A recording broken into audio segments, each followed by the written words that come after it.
El video presentado aborda la descripción del proceso de regeneración del ajolote a nivel celular. Para empezar, ¿qué es el ajolote? La carismática especie Ambystoma mexicanum, mejor conocida como ajolote o axolotl del náhuatl, monstruo de agua, es una salamandra endémica del Valle de México, que ha causado una enorme intriga por sus características morfológicas, su ciclo de vida y su fisiología. Morfológicamente son descritos como una salamandra de 15 a 20 centímetros de largo, con un penacho branquial compuesto por 3 pares de cuernos, los cuales sobresalen de la parte trasera de su cabeza. Sus ojos carecen de párpados y tienen piel lisa, que en cautiverio logra tonalidades rosadas y doradas, mientras que en estado silvestre son exclusivamente de color negro, pardo o grises. Cuentan con una lengua retráctil similar a la de las ranas y demás anuros, y una boca bastante amplia que da la impresión de ser una sonrisa. A pesar de ser una especie en peligro de extinción por el lamentable deterioro de su ambiente, es sencillo encontrarles en diversos acuarios y zoológicos, dentro de hábitats llamados ajolotarios, pues son una especie que ha generado un enorme interés en los últimos años. La comunidad científica ha estudiado a estos anfibios por diversas particularidades, esforzándose por su preservación y por las aplicaciones que podría tener en la medicina. Existen dos características que hacen único al Ambystoma mexicanum. La primera se denomina neotenia y es definida como la conservación de las características larvarias de un animal tras haber alcanzado la madurez sexual. Son muy pocas las especies en el mundo que la presentan. Esta misma, en el ajolote, solamente se pierde cuando el animal se encuentra en un estado de estrés constante, regularmente causado por hábitats inadecuados, pero también puede ser inducida por hormonas en condiciones de laboratorio. La otra característica son sus elevadas capacidades regenerativas, que se ha comprobado pueden restaurar extremidades completas y partes de órganos tan importantes como su cerebro y corazón, manteniendo al individuo y al órgano completamente funcionales y sin dejar marca del sitio donde se realizó este proceso, algo sumamente sorprendente para cualquier vertebrado. Ahora, ¿qué es la regeneración? Regeneración es un término que se ha usado ampliamente para explicar los fenómenos de reemplazo homeostático en los tejidos. A pesar de que este proceso de curación está presente en todos los seres vivos, son muy pocos en los que se ha perfeccionado para no dejar huella del trauma. Esta capacidad regenerativa sigue un patrón en el que disminuye mientras más complejo es el organismo, puesto que en plantas, hidras, platelmintos, la regeneración puede dar origen a otro organismo a partir del fragmento amputado, mientras que en mamíferos o aves suelen dejar marcas, cicatrices o en algunos casos comprometer la funcionalidad o perder el área afectada. Existen diversos procesos por los cuales se regenera un tejido dañado. La regeneración mediada por células troncales, la regeneración compensatoria, morfalaxis y la epimorfosis. Esta última, epimorfosis, es por la cual se forma un tejido adulto a partir de la desdiferenciación de los tejidos residentes a la herida y por la cual los urodelos reparan sus traumas físicos. El ajolote mexicano, siendo un vertebrado, conserva niveles muy elevados de células troncales toda su vida y es capaz de diferenciarlas según sus necesidades, mientras que los mamíferos solo cuentan con niveles tan altos de regeneración cuando el organismo aún se compone por células madre indiferenciadas y con una elevada potencialidad, es decir, durante el desarrollo embrionario, y esta misma se va perdiendo con el crecimiento del producto. Para continuar, ¿cómo se realiza la regeneración en el ajolote? A grandes rasgos, al perder una extremidad, suceden una variedad de cambios celulares. En primer lugar, se cicatriza y se recubre la zona del trauma. Posterior a ello, se genera un cúmulo de células indiferenciadas llamadas blastema. Después, las células del blastema se diferencian por acciones hormonales entre ellas y se especializan dando paso a la morfogénesis del nuevo miembro, completamente idéntico al anterior. Profundizando más en este proceso, hay que tener en cuenta que el miembro perdido del axolotl, por ejemplo, el torácico derecho, primero deberá cicatrizar, y esto será mediado por las señales prorregenerativas del sistema nervioso, a las células dentro y alrededor de la herida. En estos esquemas vemos a la extremidad íntegra y recién amputada, señalando de color verde la dermis, gris el tejido conectivo, rojo los músculos, de color amarillo los nervios y de blanco el hueso y cartílagos.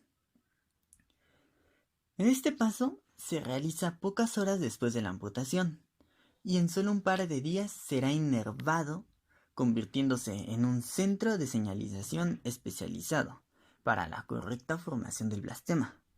Se disminuye la heterogeneidad de las células al suprimir la expresión de genes únicos de la extremidad y mantendrá proliferativas a las células de la zona apical, que progresivamente se desdiferenciarán. Las células fibroblásticas cercanas al sitio de amputación serán las células satélites PAX7, que recibirán las señales del sistema nervioso para que las células musculares y de la dermis comiencen a dividirse. Los fibroblastos del tejido conectivo son los principales actores de la respuesta de cicatrización en humanos y demás mamíferos. En los ajolotes son quienes actúan tras la señal prorregenerativa para reconstruir la estructura musculoesquelética. Ellas entrarán al ciclo celular por acción de una molécula tipo Marx. Estas moléculas se caracterizan por una enorme cantidad de alanina, glicina, prolina y ácido glutámico, y tienen la capacidad de ligarse a la membrana plasmática por enlaces covalentes. La proteína llamada axolotl MLP o AXMLP será el factor liberado extracelularmente e inductor de la respuesta inicial del ciclo celular durante la regeneración del miembro de la salamandra. Se localiza citoplasmáticamente en tejido maduro. Es muy parecida a la MLP humana, pues contiene glicina G2 y dos serinas en los mismos dominios de alta relevancia para la unión con la membrana plasmática. Tras la amputación, los niveles de ARN mensajero aumentan al menos 8 veces, al mismo tiempo que la proteína AXMLP aumenta en las células de la epidermis debido al estímulo estresante causado por la herida. Comienza a localizarse unida justamente a la membrana, al igual que sucede con la MLP en mamíferos. Así, por medio de una miristoilación, donde se une covalentemente a un residuo alfa-amino N-terminal de las membranas plasmáticas, se posiciona de manera extracelular y es fagocitada por la célula satélite, dirigiéndose al núcleo con ayuda de F-actina, un componente del citoesqueleto. Y por medio de una fosforilación en los genes diana, se obtiene la respuesta de señalización para que se reintroduzcan al ciclo celular. Mientras esto sucede sobre el muñón, en la zona de color azul, se crea una extensión de la piel llamada capa epitelial apical. Esta capa recubre la zona mutilada. Se forma por células que migraron de la superficie de la herida bajo la influencia permisiva de la epidermis de la herida, que ha secretado a TGF-beta, factor de crecimiento transformante. Es sintetizado en el citoplasma como una molécula inactiva que se une a una secuencia de aminoácidos asociados a latencia, que está anclada al glucocálix por la proteína de unión al TGF-beta latente, y debe ser separada para que el TGF-beta pueda unirse a su receptor. Por medio de ligandos, el factor de crecimiento transformante se une a los receptores de tipo 1 y tipo 2.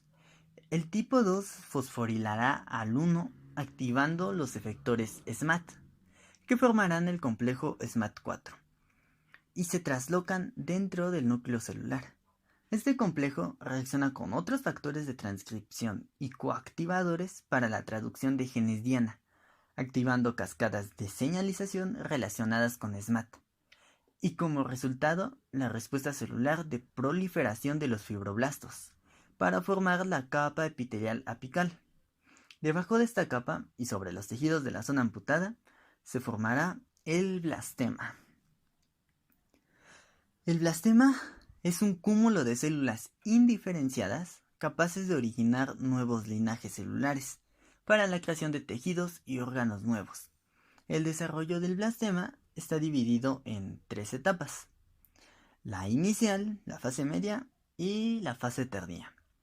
Se requieren de 3 cosas para llevarlas a cabo: una inervación adecuada, un epitelio de la herida permisivo para la proliferación celular y células de origen del tejido conectivo, que codifican diferentes identidades posicionales y patrones durante el desarrollo de la extremidad.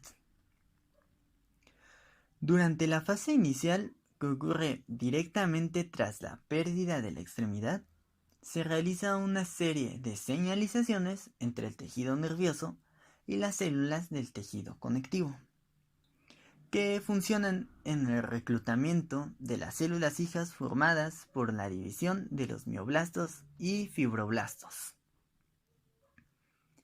La PDGF señal es la señal extracelular que activa la migración de las células indiferenciadas del tejido conectivo, siendo uno de los pasos fundamentales en la creación del blastema.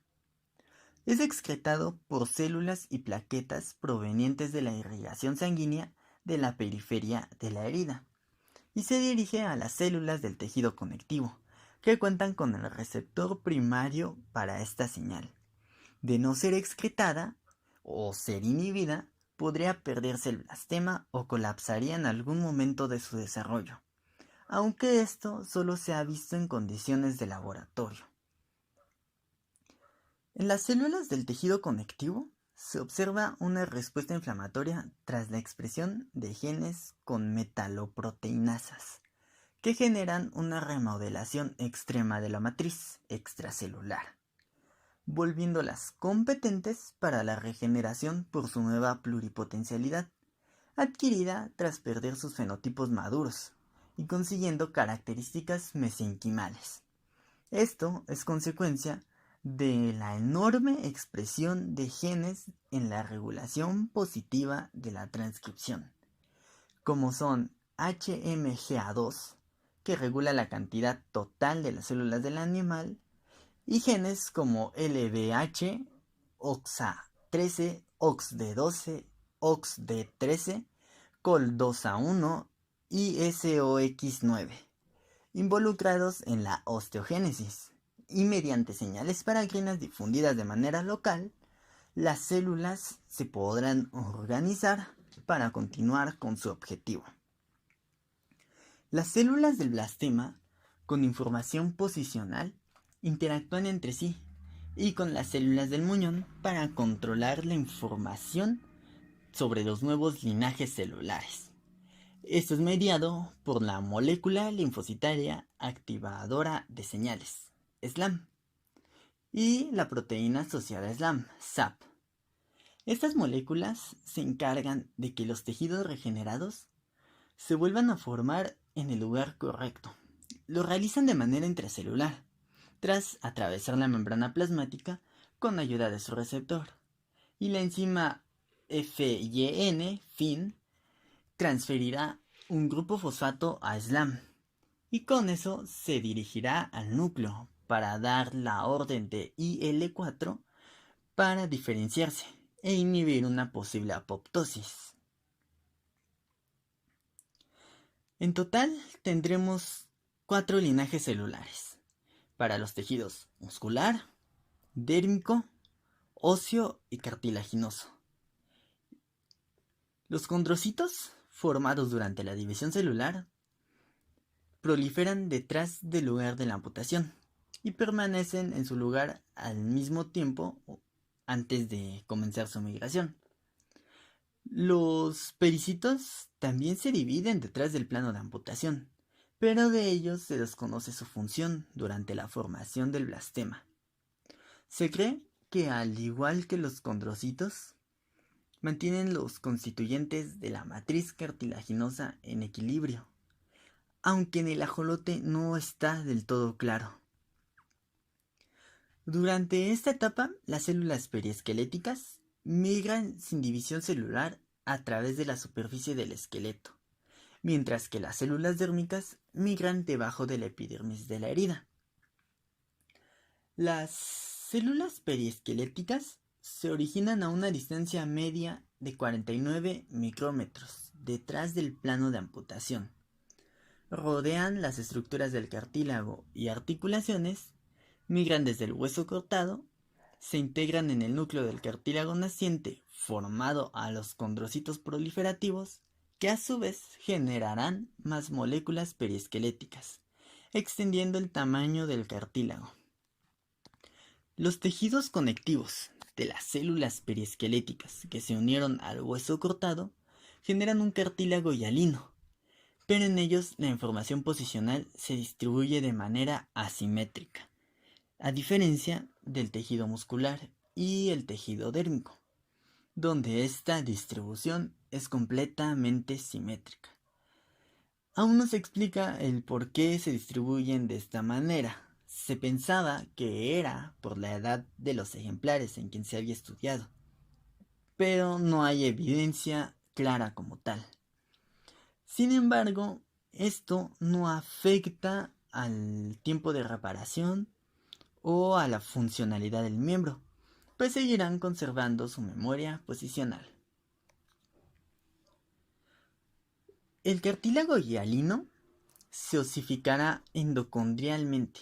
Esto significa que un cúmulo de condrocitos se posicionan sobre la matriz de un cartílago preexistente y se osifican absorbiendo calcio, al igual que sucede en los fetos de mamíferos.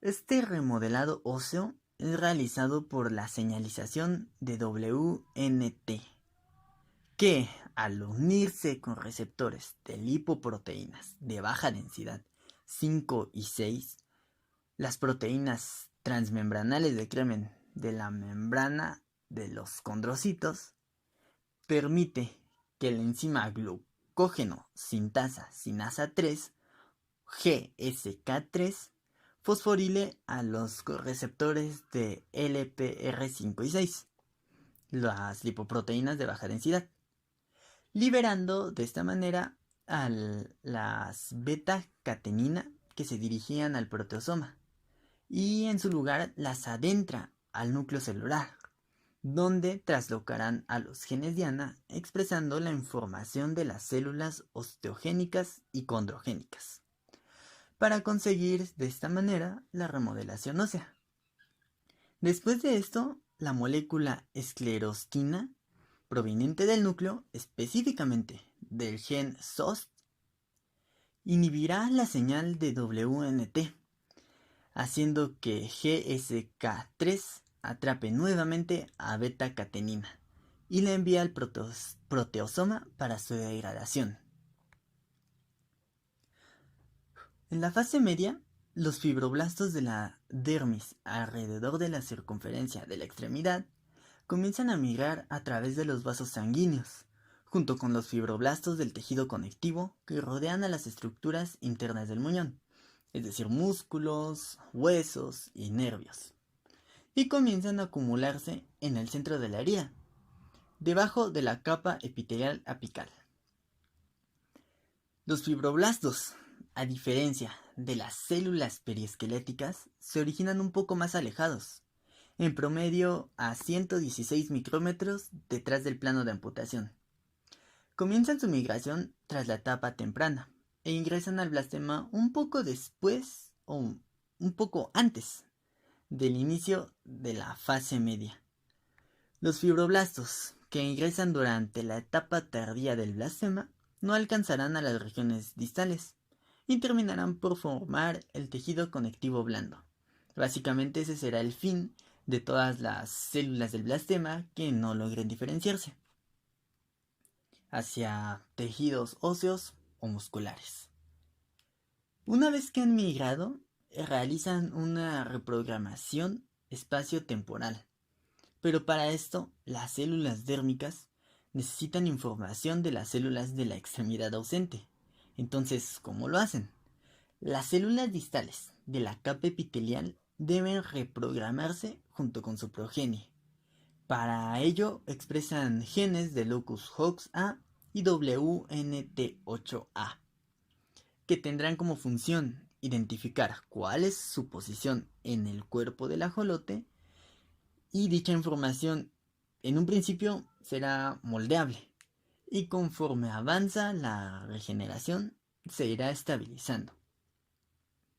Estas células y su progenie tienen diferentes identidades posicionales, tanto en el eje distal y proximal como alrededor de la circunferencia. Los patrones de posicionamiento son expresados cuando se juntan en el centro de la herida. Se comunican con células vecinas añadiendo más información sobre su posición en el animal, liberando hormonas para su posicionamiento específico, siendo FGF8 para el eje anterior, SHH para el posterior, MEIS2 para el eje proximal, OXA11 y OXA13 para el eje distal. Pero esto no quiere decir que solo se presenten en dichas partes, sino que serán distribuidas por todo el blastema para mover a las células a su posición correcta. Se deduce que esta información de posicionamiento está codificada por los fibroblastos y se expresa a través de un programa epigenético de genes específicos de la región del cuerpo colindante a la amputación, estimulando este proceso. En este punto, el blastema alcanzará la fase tardía. Tras la expresión de estos genes, ocurre la reprogramación posicional de las células del blastema. Pero se sabe por pruebas de laboratorio que esto también ocurre en presencia de ácido retinoico, administrado por vía exógena, aunque se teoriza que también se puede realizar por vía endógena al mismo tiempo, dentro de las células de un organismo vivo. Las células no diferenciadas cuentan con el receptor de ácido retinoico, RAR delta 2. Es el responsable de la reprogramación posicional. Está presente y se activa tanto en posición plástica como en células estabilizadas. Pero la presencia de un receptor activado no es suficiente para la reprogramación posicional de cualquier célula. Más bien se debe al estado de cromatina abierto de las células del blastema, pues continúan indiferenciadas y esto las vuelve más sensibles a estas señales. Por tanto, el blastema se estabiliza progresivamente por las acciones de inervación del sistema nervioso, expresión de genes y las señalizaciones asociadas al desarrollo embrionario y por la presencia de ácido retinoico. Algo importante a resaltar es que la estabilización siempre se realiza desde la parte más proximal del cuerpo hasta la zona distal, donde se encuentra la capa epitelial. En la morfogénesis se concluye este proceso de regeneración. Existe gran cantidad de células en el blastema, pues han aumentado considerablemente su tamaño y se han comenzado a diferenciar. Cada una ya cuenta con una memoria posicional. Entonces, en caso de perder la capa apical o desviarla, no afectarían la formación del miembro.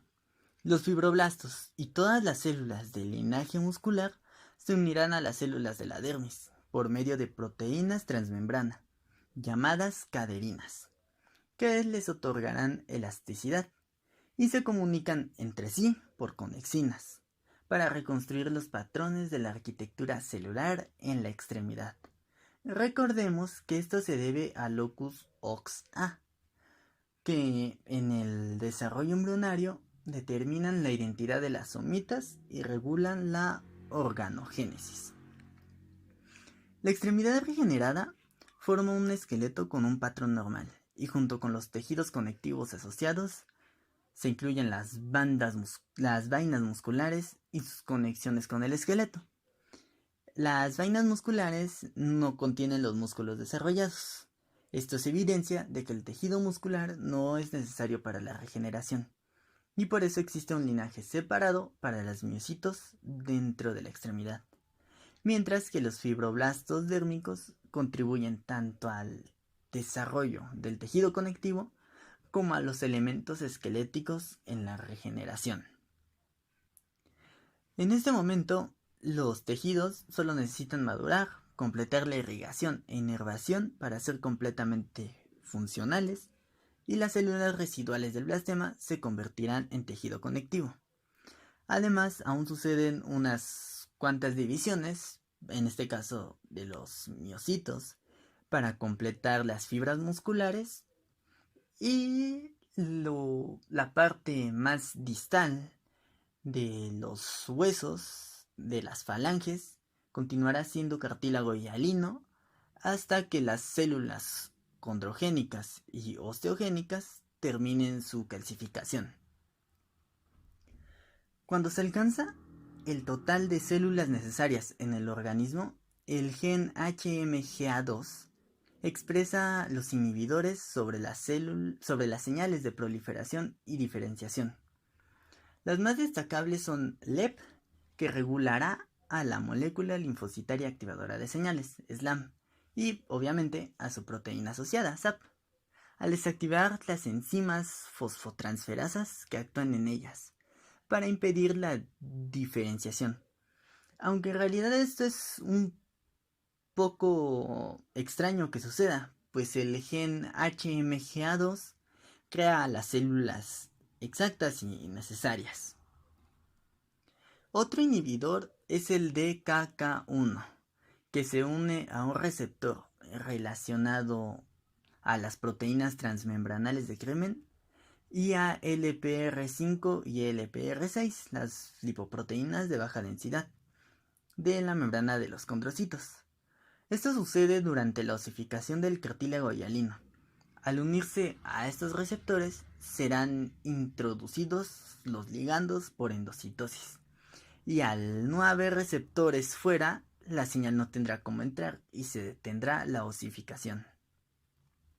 BAMBI es el inhibidor de la proliferación celular causada por la señal del factor de crecimiento transformante. Este se une al receptor TGβ1 y compite por la captura de señal de TGF-beta, pues cuenta con dominios similares a los receptores. Al superponerse en el receptor tipo 2, no se realiza la captura de señal y se evita la fosforilación del tipo 1. Por ello, la señal de TGF-beta no puede entrar a la célula. Describir con exactitud la manera en que se regeneran las extremidades de los ajolotes ha sido un desafío, puesto que a pesar de comprender el comportamiento de las células, no se ha encontrado la razón por la que reaccionan a ciertas señales proregenerativas e ignoran muchas otras. Se sabe que se necesita la inervación forzosa del miembro, y que por estas señales se dan las órdenes para secretar los factores necesarios y generar la respuesta celular. Pero las pruebas a día de hoy no han encontrado la forma de comunicarse con estas células para que generen su respuesta sin necesidad de estar conectadas al ajolote. Sin embargo, cada día se consiguen mayores logros dentro de este ámbito, pues desarrollar una regeneración ligeramente similar a la del axolotl en otros animales o en el ser humano fuera del desarrollo embrionario supondría uno de los mayores avances de la medicina en la humanidad.